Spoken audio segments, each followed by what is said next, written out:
at me now. Like, who's that chick that's rockin' kicks? She's gotta be from out of town. It's so hard with my girls not around me. It's definitely not a Nashville party, 'cause all I see are stilettos. I guess I never got the memo.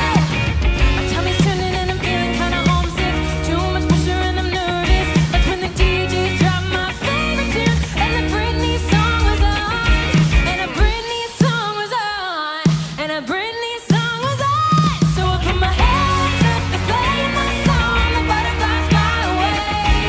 I'm nodding my head like yeah, moving my hips like yeah. I put my hands up to play my song. You know I'm gonna be okay. Yeah, yeah. It's a party in the USA. Yeah, yeah. It's a party in the USA.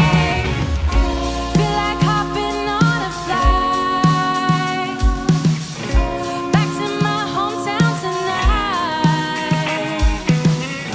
Something stops me every time. The DJ plays my song and I feel alright. So I put my hands up to play my song. The butterflies fly away. I'm nodding my head like yeah, moving my hips like yeah. I got my hands up to play my song. They know it's gonna be okay. Yeah, yeah. It's a party in the USA. So I put my hands up to play my song. The butterflies fly away. I'm nodding my head like yeah, moving my hips like yeah. I got my hands up to play my song. They know I'm gonna be okay. Yeah, yeah. It's a party in the USA. Yeah, yeah. It's a party in the USA. Woo! Happy 4th of July, y'all. It's good to see you guys. Man, hey, side note, we thought about doing Sweet Home Alabama. Instead, we went with Sweet Hannah, Montana.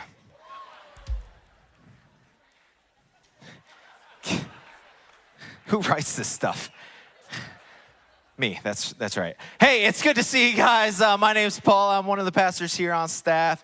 And man, we're so grateful that you're here with us this weekend, especially if you're new around here this weekend. Thanks for giving us just like an hour of your weekend, your holiday weekend, to be with us. We got a great service planned for you guys today. We're going to sing some more songs. And in just a little bit, Ben Foote, our teaching pastor, he's kicking off a brand new series called Post-Christian Jesus. It's going to be a great morning. But before we go into any of that, I wanted to put something in front of you that happens all the time, every weekend here, and that's serving around here, serving at Flatirons. We couldn't do it without our volunteers. And to best explain and talk about serving, I actually asked a friend of mine, a new friend of mine, Stacen, to join me today. So would you guys help me invite Stacen up to the stage with me? Come on, Stacen. Hey, man. So, Stacen, first of all, thanks so much for being here this morning with us and just chatting a little bit about serving. My pleasure. But I want to know, so tell me a little bit, you're serving on our safety team, and tell me a little bit, like, when did you start attending Flatirons, and then when did you start serving at Flatirons? Yeah, so it was back in 2015. That's when I first came to Flatirons. And then I gave it about a year, and in 2016, that's when I decided that it was time to start serving. Awesome. So in 2015, you started attending Flatirons. Now, tell me a little bit about that. Why did you start attending Flatirons in 2015? Well, you know, my story is probably not unlike a lot of people that call Flatirons home, but in 2015, it was rough. I was going through a really rough divorce. I was broken. I was lost. You know, I needed help. I'd been searching for a church and didn't really ever find one that fit. So I remember the first time coming to Flatirons, I stood up against the back wall in the balcony as far away from everybody as I could possibly get. Yeah. So I just wanted to be a number. I didn't want to be noticed, right?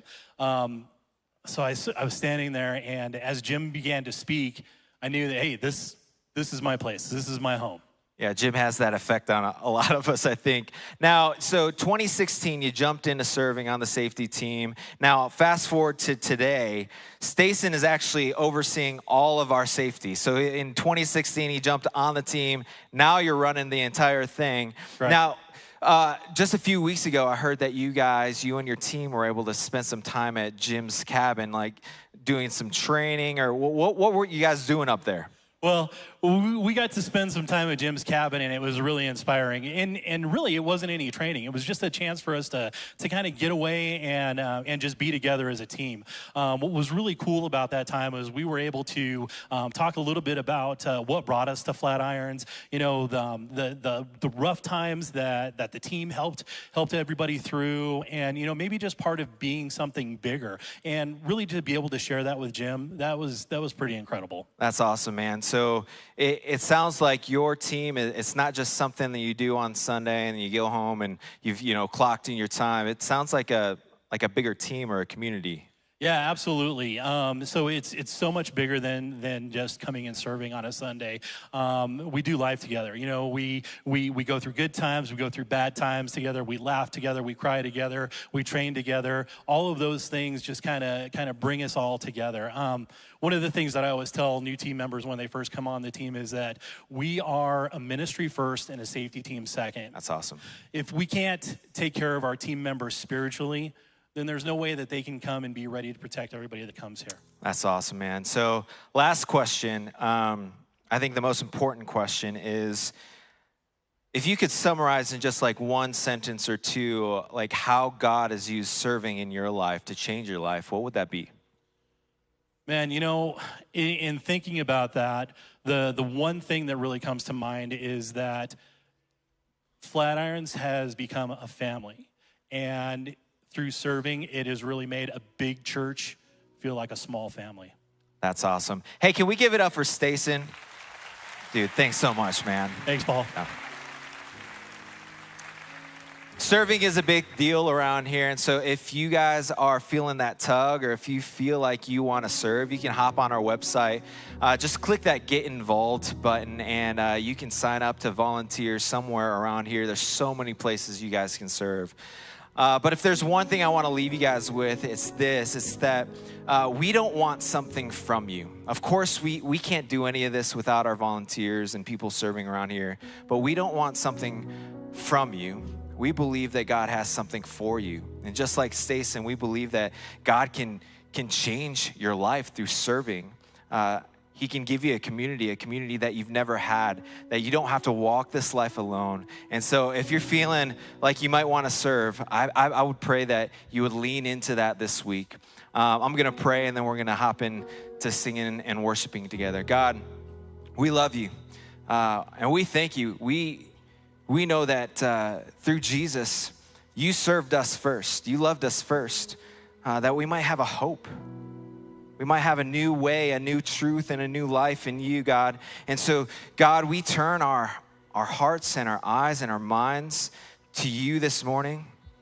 We love you, we praise you, and we thank you that for all that you've done through Jesus in our life. And it's in his name that I pray, amen. Now, Flatirons, let's stand. If you believe that God wants to do a great thing this morning, let me hear you shout. Give a shout of praise. Come on, let's worship.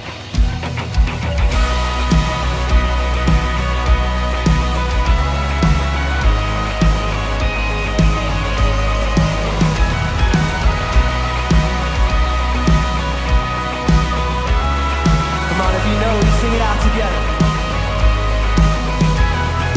Come, let's worship our King. And come, let's bow at his feet. He has done great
alone in my sorrow and dead in my sin, and lost without hope with no place to begin. Your love made a way to let mercy come in. When death was arrested and my life began, and ash was redeemed, only beauty remains, and my orphan heart was given name. My morning grew quiet and my feet rose to dance. When death was arrested and my life began. Come on, every voice, we sing. Oh, your grace so free washes over.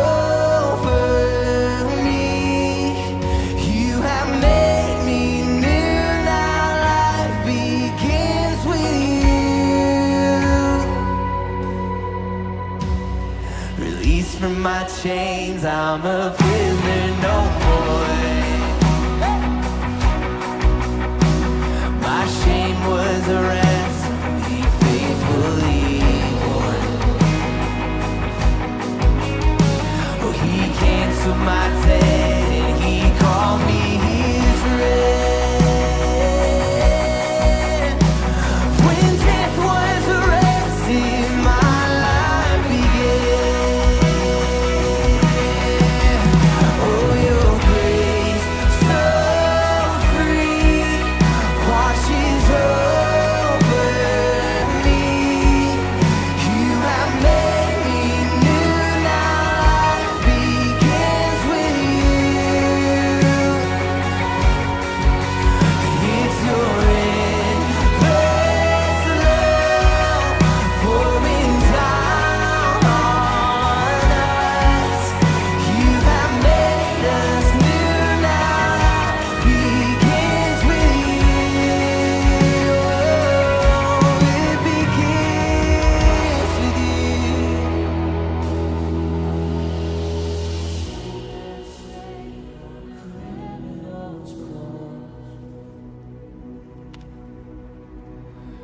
Darkness rejoices though heaven had lost.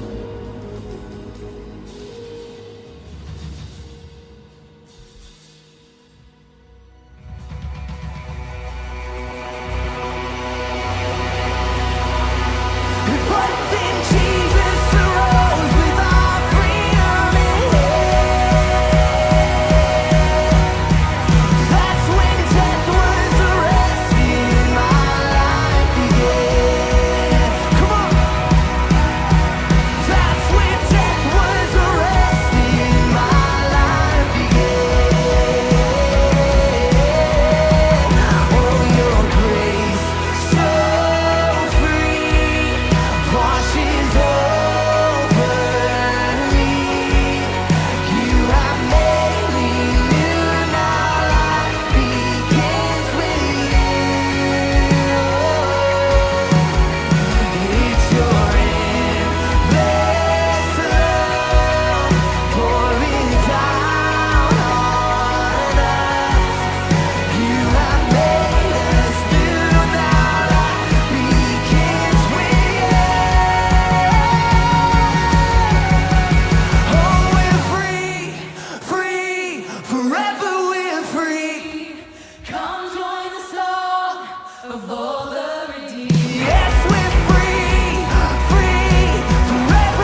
as we keep singing this morning, we're going to take a deep breath together.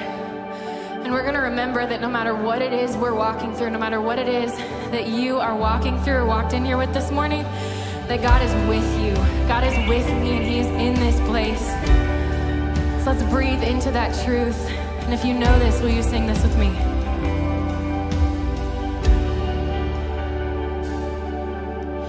You will never leave.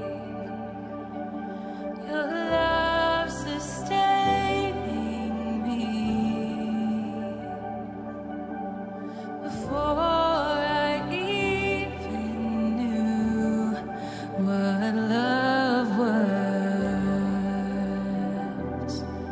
Oh, you brought me here to rest and given me space to breathe. So I'll stay still until it sinks in. Yes, I will lean back in the loving arms of a beautiful Father. Oh, we trust you, God. Breathe deep and know that He is good. He's a love like no other. Oh, we believe that's true.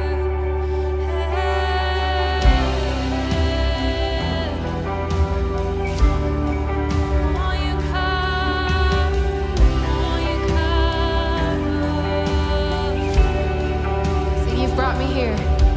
You've brought me here to rest, and you've given me space to breathe. So I'll stay still until it sinks in. Yes, I will lean back in the loving arms of a beautiful Father. You're so good to us. I'll breathe deep and know that He's good.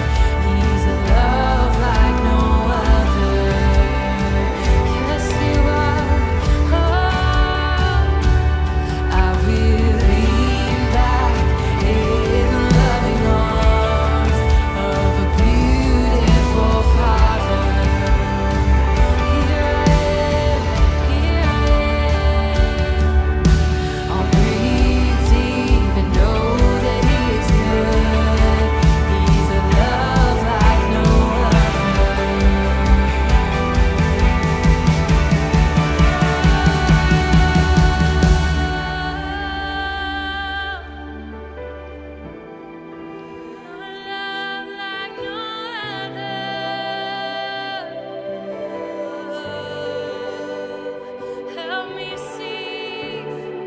Help me see your face.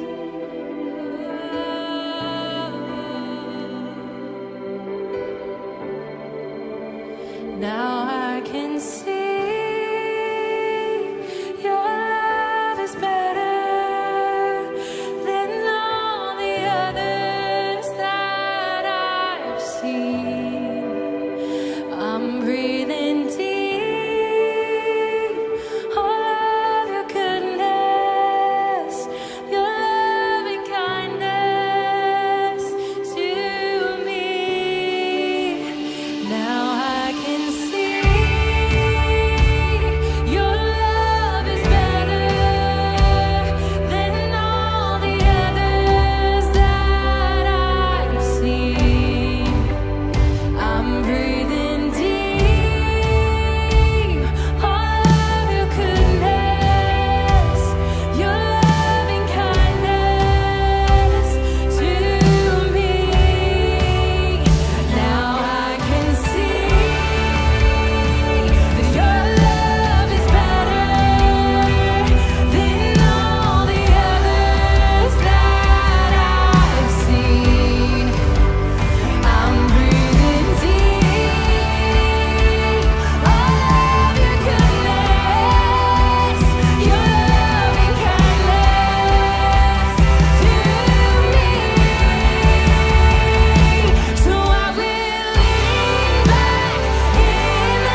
Good morning, Flatirons. We are so happy to be here with you guys in this room, worshiping together. Before you sit down, will you say hi to someone around you that you don't know?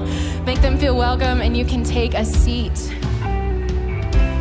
Hey, if you're joining us online, we're so glad you're here as well. We love that we get to connect with you no matter where you are in the world or in the country. And we love worshiping with you, but we cannot wait for you to be back in the room. We love you.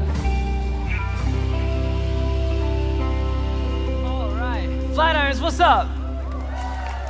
Hey, happy 4th of July. I'm glad you're here even on the 4th. I feel like that means you're really into this Jesus stuff. If you come here on 4th of July, because it means you got to delay, like, getting the barbecue ready and eating hamburger. You got to delay blowing stuff up for another hour, so very glad you're here. I'll tell you who got a jump on blowing stuff up. It was my entire neighborhood last night from like 9 to 1, so if you're short on sleep, I feel you. Hey, very glad you're here. I actually want to jump immediately into this. We have a lot to cover today because this is a brand new series. So I just want to get started. And I want to start by explaining what this post-Christian Jesus series is all about. Because I know that you're sitting in here or you're watching online and you see post-Christian Jesus up there. And some of you are going like, I don't know if I feel comfortable with this, right? Are you saying that Jesus isn't a Christian anymore? It's like, no, that's ridiculous. That statement doesn't even make sense. We're not saying that, but some of you are going, well, then why did you give Jesus tattoos and an Apple Watch? And again, it's like, no, that's Adam, all right? From Michelangelo's super famous painting in the Sistine Chapel called The Creation of Adam. Let's zoom out on it. Maybe you can recognize it. That's the one. I don't care what they say. We still got class here.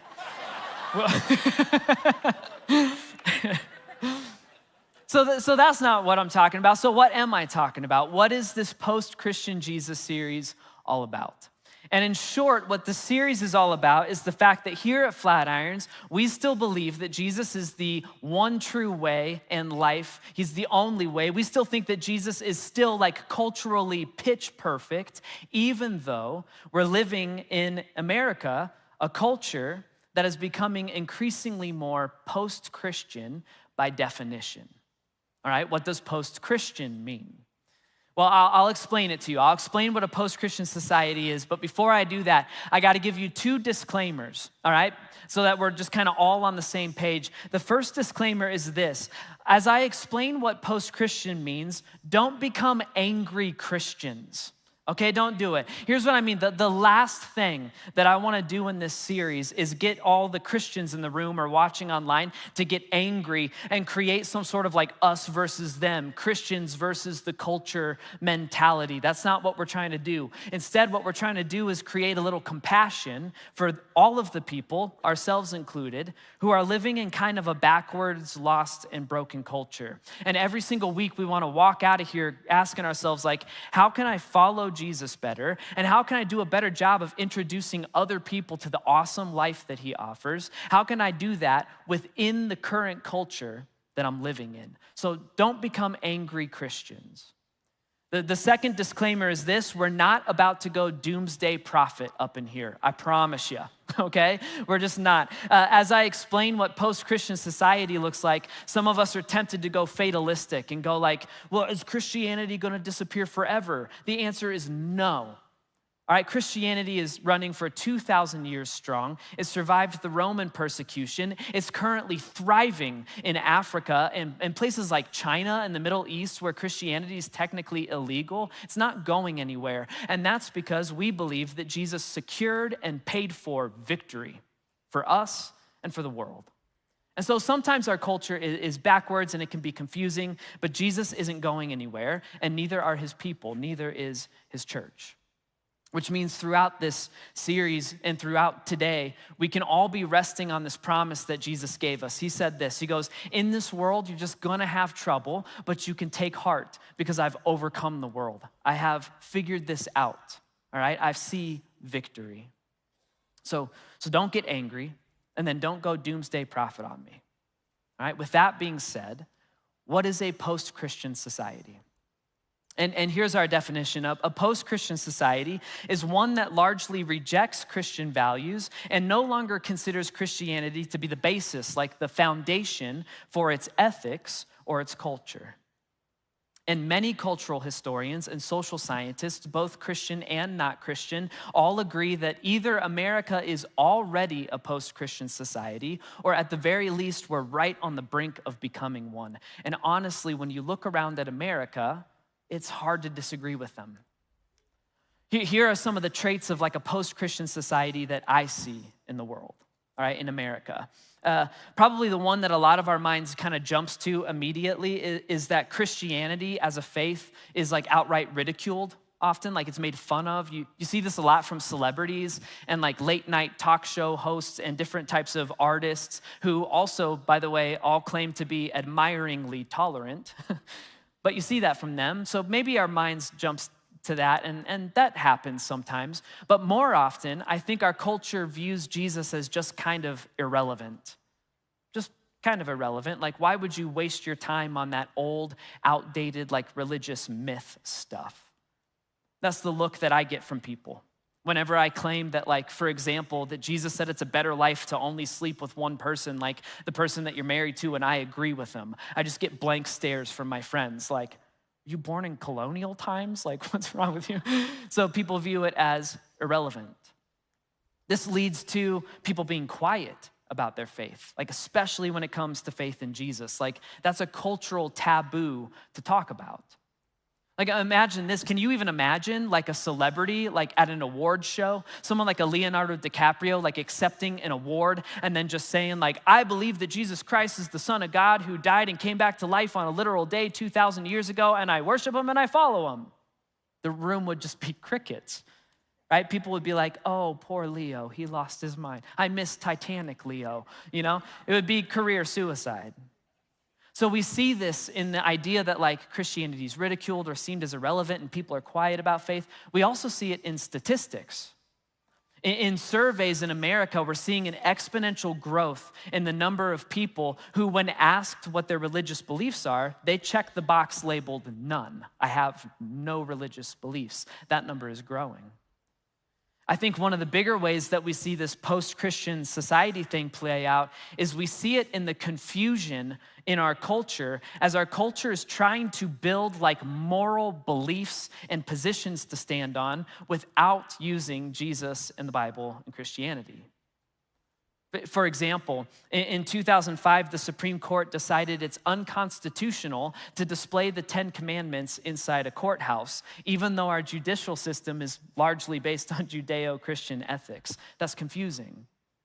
Because the Supreme Court basically, it goes, so here the Supreme Court, which is ultimately based on Christian ethics, decided to use those ethics to say it's unethical to display those ethics in the courthouses that uphold those ethics. It's just confusing.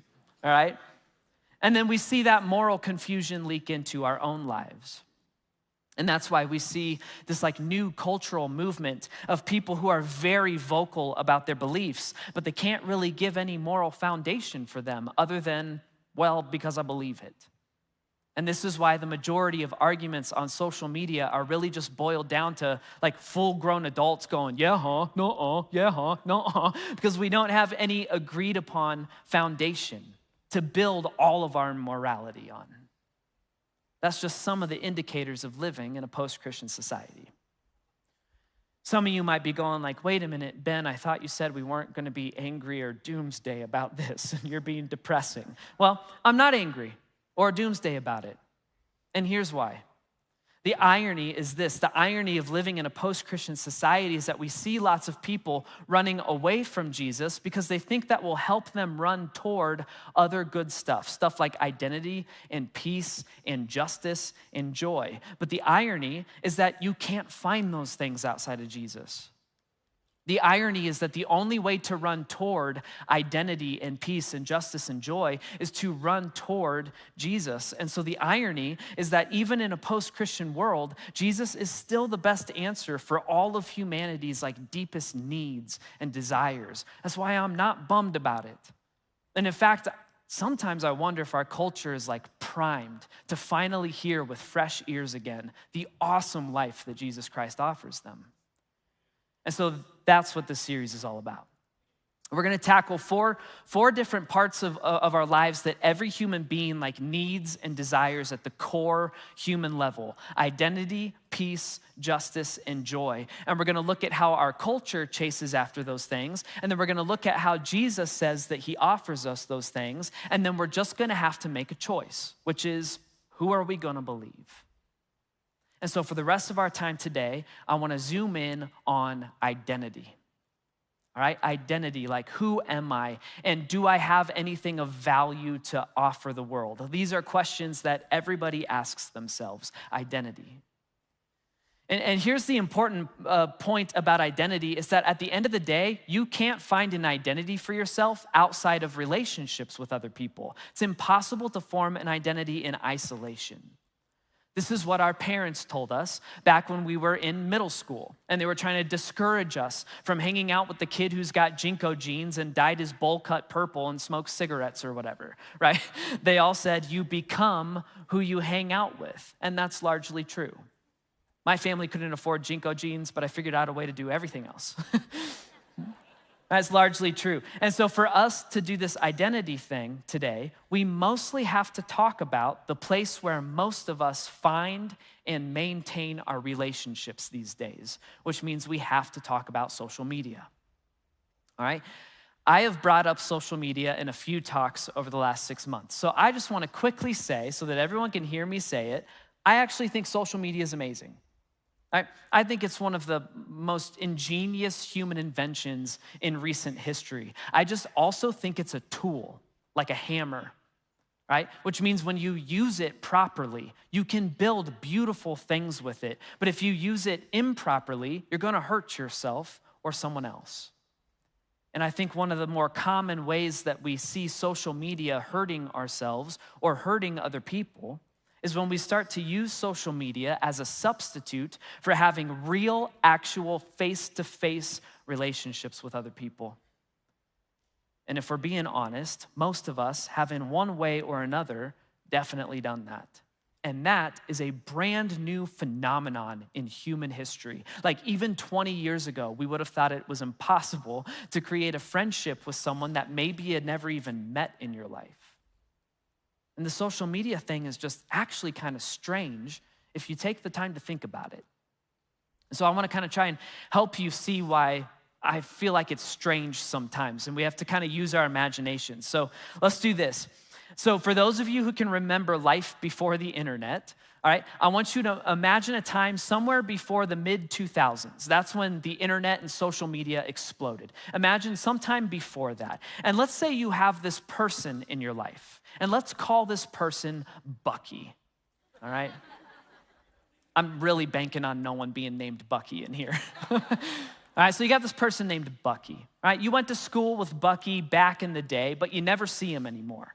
All right, you don't have him over for dinner. You don't go out and grab drinks with him. You don't work with him. Maybe like once a year, you'll bump into Bucky in a grocery store, all right? You never see him. At the same time, once a day, Bucky sends you an envelope in the mail. And in the envelope are 3 to 4 pictures of the things he did that day. You see where I'm going with this? So you got a Polaroid picture of a steak dinner, right? And in Sharpie at the bottom, it just says, dinner at Elway's, delicious, okay? You got a picture of him hiking, and it just says, afternoon hike, can't believe I live here, right? Sometimes you get a VHS tape in the mail, right? You put it in your VCR player, it's just 30 seconds of Bucky, like at a concert, just indiscernible noise. And in the background, you just hear Bucky going like, woo, I love you, Dave Matthews, or whoever was popular at the time. All right, remember, you never actually hang out with Bucky, ever. But he sends you these packages in the mail every single day. Not only do you look at them, but there's kind of this expectation that you gotta write something on the back of every single photo and then return the package to him. All right, so you gotta write on the back of the photo, like, dinner looks amazing. And then you gotta put a little sticky note on the VHS tape. You gotta come up with something witty, right? So you gotta be like, oh, so jealous of the concert. I wish Dave Matthews would crash into me, or whatever. It's your only Dave Matthews joke today. So you gotta write these little notes on the thing, and then you gotta put all of this media that Bucky sent you, and you gotta mail it back to him so that he can read all of it. And there's all this social pressure to do it, because if you know that if you don't acknowledge and approve of Bucky's life that day, there's a chance that Bucky's feelings will get hurt. And so you're spending like 30 solid minutes every single day reviewing all of Bucky's media and writing encouraging notes and telling him how amazing he is, even though you don't believe it at all. And then you've gotta send the media back to Bucky. Now, before the mid-2000s, if you had a person like Bucky in your life, you would never in a million years call that a relationship. You definitely wouldn't call it a friendship, never. In fact, chances are you probably would have thought that Bucky was a narcissistic, self-involved loner who had like an unhealthy need to be complimented all of the time. But here we are, just 17 years out from the birth of Facebook and the social media boom, and none of us even blink an eye at spending hours a day doing essentially the same thing on Instagram, and we call them friendships. And I'm not trying to damn the whole thing, and I'm not trying to make anybody feel stupid. I'm just trying to point out how much our idea of a friendship has changed in the last 2 decades. And this massive change in how we find and maintain friendships, it's come with a massive change in how we find and maintain our identities. What I mean by that is this: before social media, like, it really took time and intentionality, and it took like commitment to form a very real friendship. You had to get to know the other person. More terrifying than that, you actually had to let them really get to know you. It took honesty and vulnerability, which took trust, and it took courage. But if you really went for it, at the end of the day, you had a friendship. And you just had this other person that you could go crash on the couch with them. And it was fine if you looked like a dumpster fire that day, right? And you just kind of hang around and burp and not really do anything particular together on the couch. And you didn't care because you were friends. You just wanted to be in the presence of one another. But it didn't happen overnight. It took time. Basically, back in the day, the idea of an overnight friendship didn't exist. You couldn't do what you can do today, which is bump into someone at Starbucks and talk to them for 10 minutes. Like, back in the day, if you were to meet someone and then go, hold on one second, let me friend you, you'd look crazy. Worse if you were to like, hey, before you leave, let me follow you. They'd call the cops on you, all right? But now, the majority of our relationships are found and maintained through social media. And social media is just that. It's media. It's entertainment. That's what it is at the end of the day. It's designed to be consumed by other people, by viewers. And just like any other avenue of entertainment, it comes with a review system: likes, dislikes, comments. And so the vulnerability and honesty and trust building that's required in real friendship, it's almost impossible on social media. Why? Because you are expected to be entertaining. And we don't want our entertainers to be vulnerable or real with us. For example, you will never find Brad Pitt on the red carpet and some interviewer going like, how you feeling tonight, Brad? You're never gonna see Brad take the mic and go, well, actually, Karen, I'm feeling very sad. Just not gonna happen. I'm existentially empty. Like, you're not gonna hear that. You're not gonna hear him go like, and on top of that, I am telling you, severe gastrointestinal issues tonight. It's not gonna happen. You're gonna see perfection.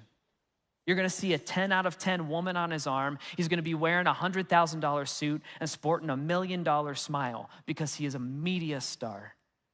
We don't want him to be vulnerable and real with us. We just want him to look good and entertain us. And if we're not careful with our own social media, we end up becoming celebrities in our own lives. And our friends just end up becoming viewers. And our lives just end up becoming entertainment. And our entire identities get wrapped up in the reviews, the likes and the comments and the shares. And what all of this leads to, if we're not incredibly careful, is what we're seeing in our culture, which is a heartbreaking epidemic of loneliness and isolation in America. We know we find our identities through relationship. It's just that we were told we could find relationship on social media. It's just that it's not really working. And so we feel lonely and insecure because it is impossible for you to keep up a 5-star review of your life day in and day out. And then we feel isolated because it's becoming harder and harder to just hang out with people in real life. And that's because when you're face to face with someone, you can't edit every single word you say like you can in a post. You're gonna say something dumb, right? And face to face with someone, you can't airbrush your life. You just can't. So there's gonna be a time where you're hanging out with your friends and you get cilantro stuck in your teeth and no one's gonna tell you. It's just gonna happen. And it makes us anxious. And so we isolate. And ultimately, the result over time is that you begin to lose your identity. And it's because you have 2 lives. The one that you post, and then your real life.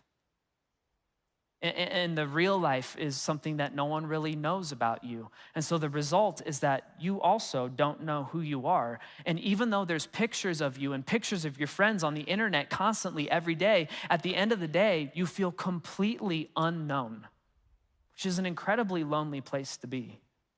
And everything looks great on the outside, like you've got it all together, but on the inside, you're rotting away. Jesus called this fake double life, this like mask wearing life. He called it out for what it is. He actually gave a name to it. He said that a person like that, wearing the mask and living a double life, is a whitewashed tomb. A whitewashed tomb.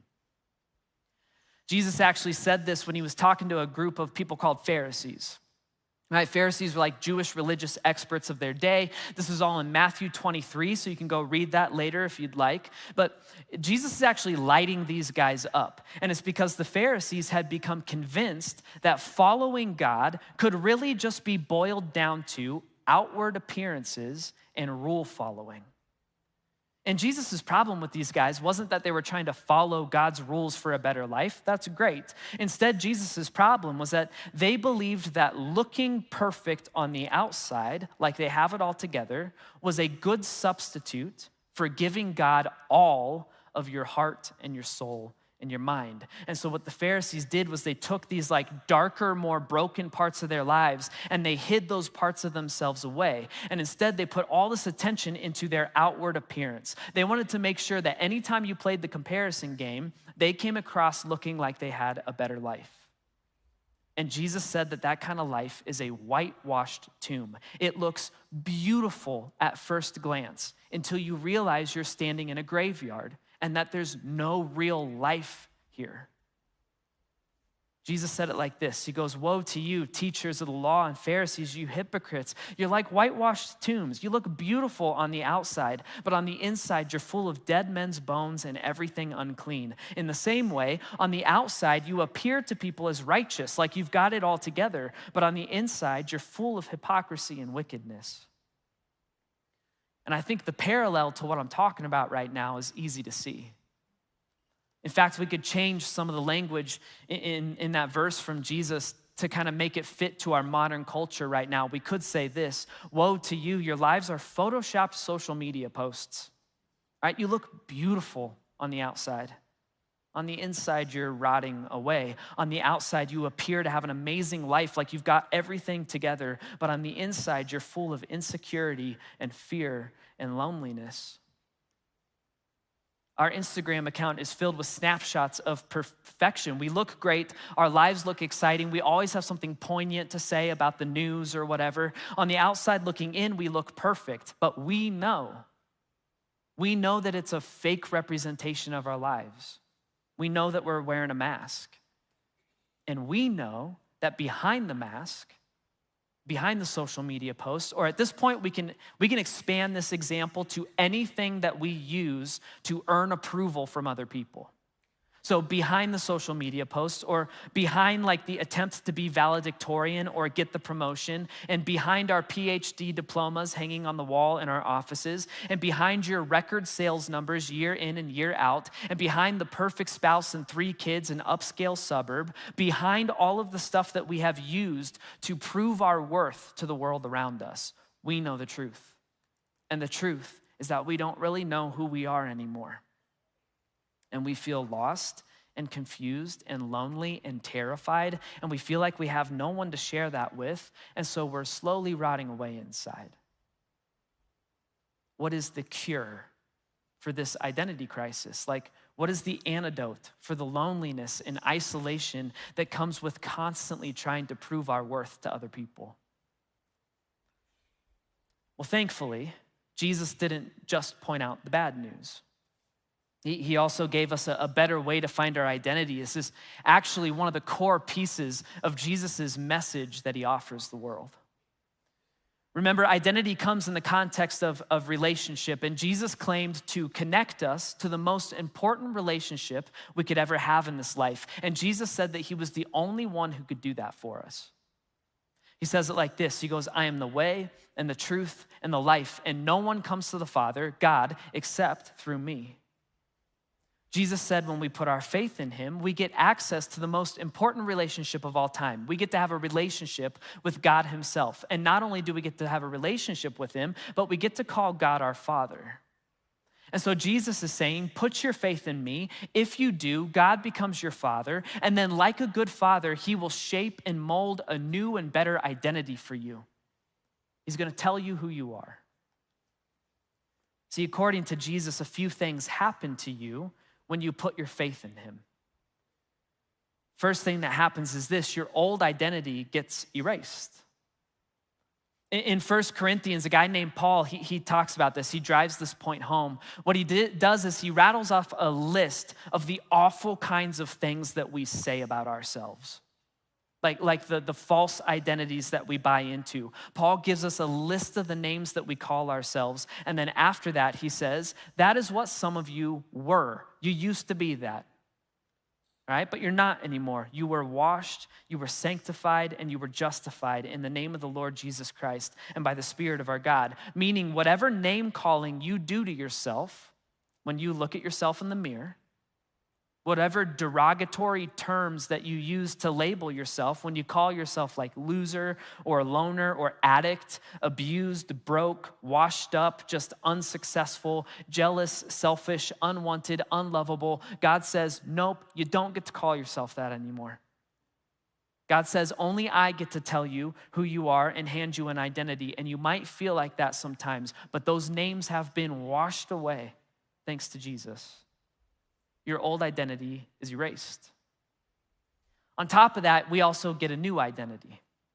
Look at this. This is in John 1. We're told that, yet to all who receive him, Jesus, to those who believed in Jesus' name, he gave the right to become children of God. Children born not of natural descent, nor of human decision or a husband's will, but born of God. So you aren't the names you call yourself when you're disappointed in yourself, because you didn't get the promotion, or you didn't get the scholarship, or make the varsity team, or you're still single even though you don't want to be. You're not those names you call yourself. Instead, you are a son or a daughter of the living God. You're a son or daughter of the living God. When you put your faith in Jesus, not only is your old identity erased, but you also get a new identity. And then on top of all of that, and this is probably the most important point for what we're talking about today. But on top of all of that, you don't have to earn this new identity. Jesus earned it for you. Paul says it like this in Ephesians, one of my top 10 favorite verses. He goes, it's by grace you've been saved through faith, and this is not from yourselves. You didn't do this yourself. It is a gift from God. It's not by works, something you did to earn it. It's not by works so that no one can boast about it.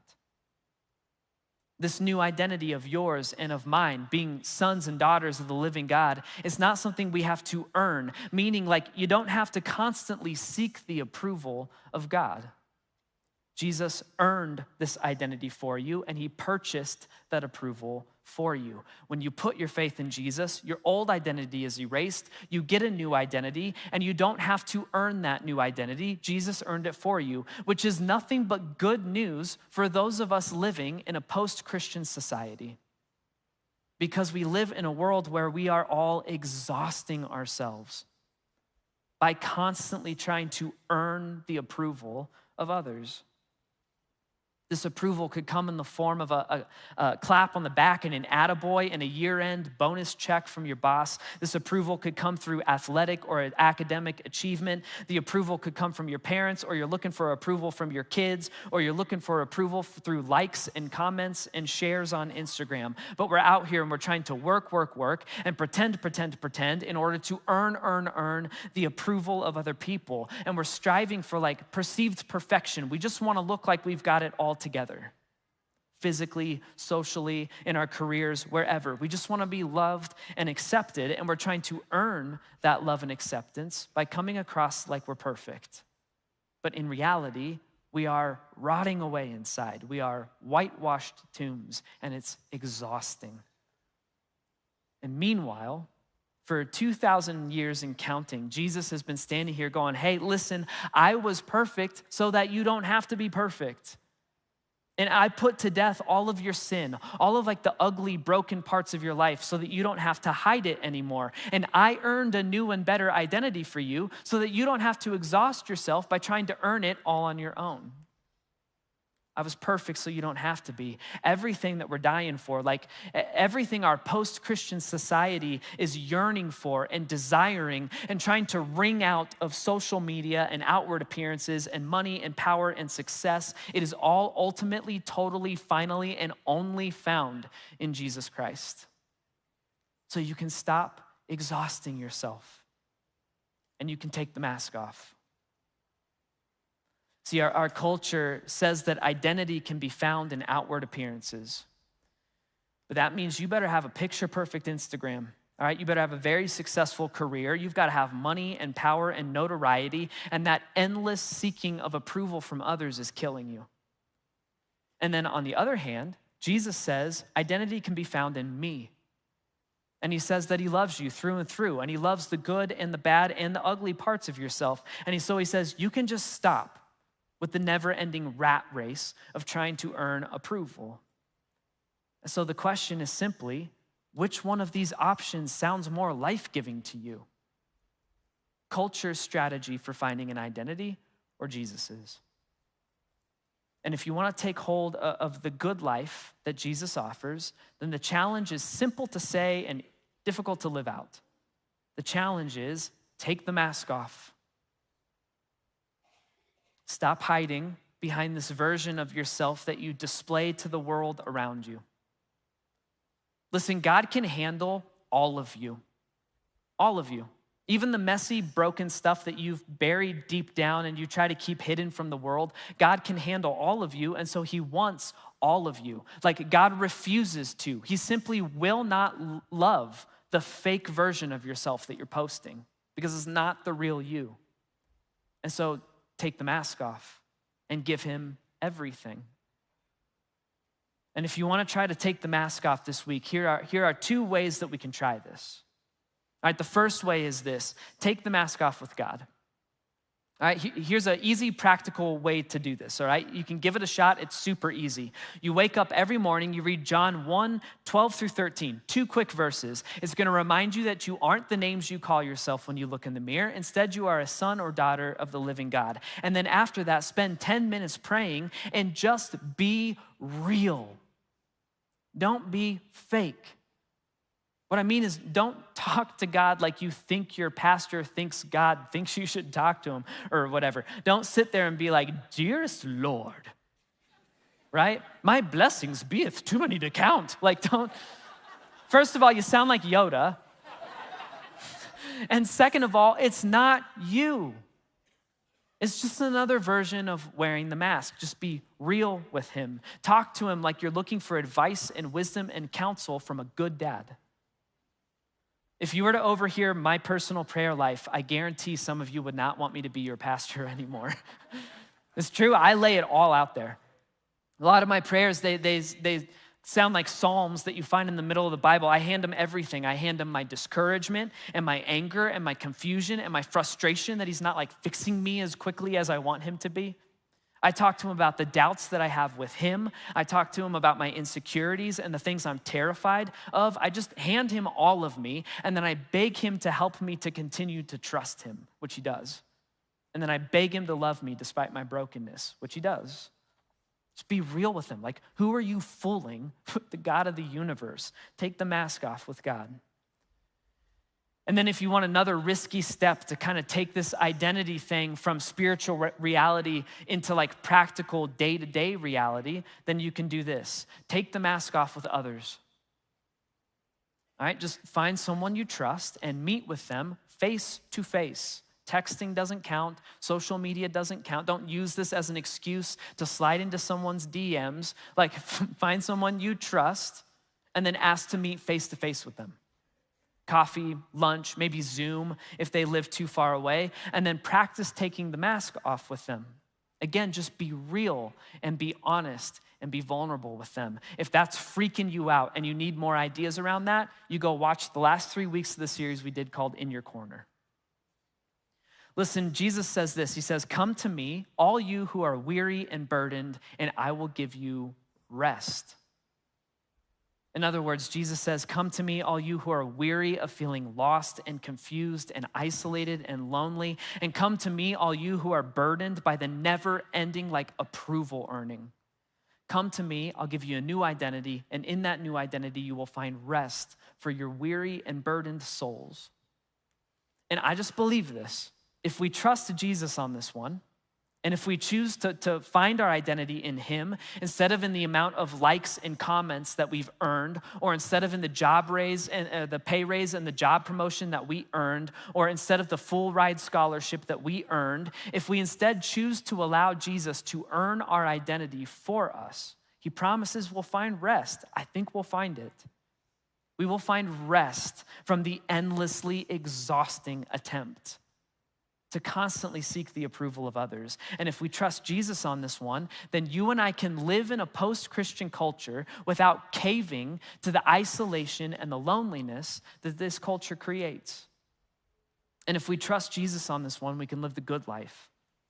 And then here's the awesome part. If we live the good life, it means you and I can be a light to the world. Like, we can actually walk through the graveyard of a post-Christian culture and walk up to the countless whitewashed tombs, like the countless number of people wearing masks but then rotting away inside. And we can say to them from experience, "Wake up, O sleeper, and rise from the dead, and Christ will shine on you." Wake up, there's a better way. You don't have to rot away inside while you seek perfection. There's a better way.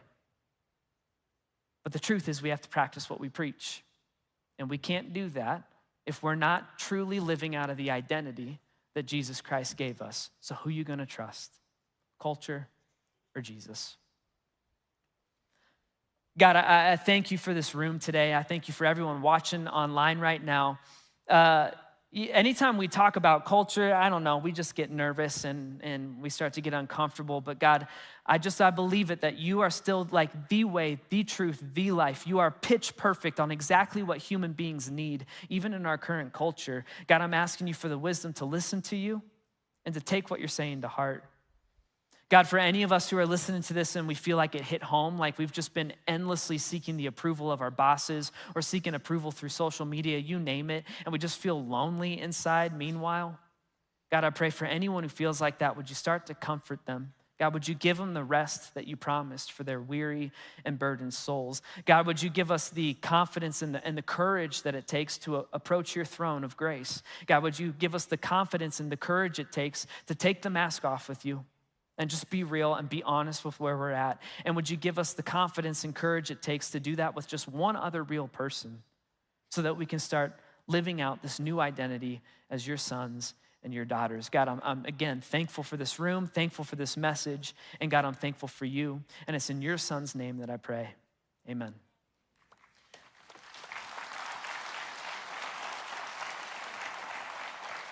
Quick question. I cut 6 pages out of that talk. Do you just want to hear them now? I'm just kidding. Hey, next week we'll come in, we'll talk about peace. I love you guys. Happy 4th of July. Go blow something up for me. I'll see you next week.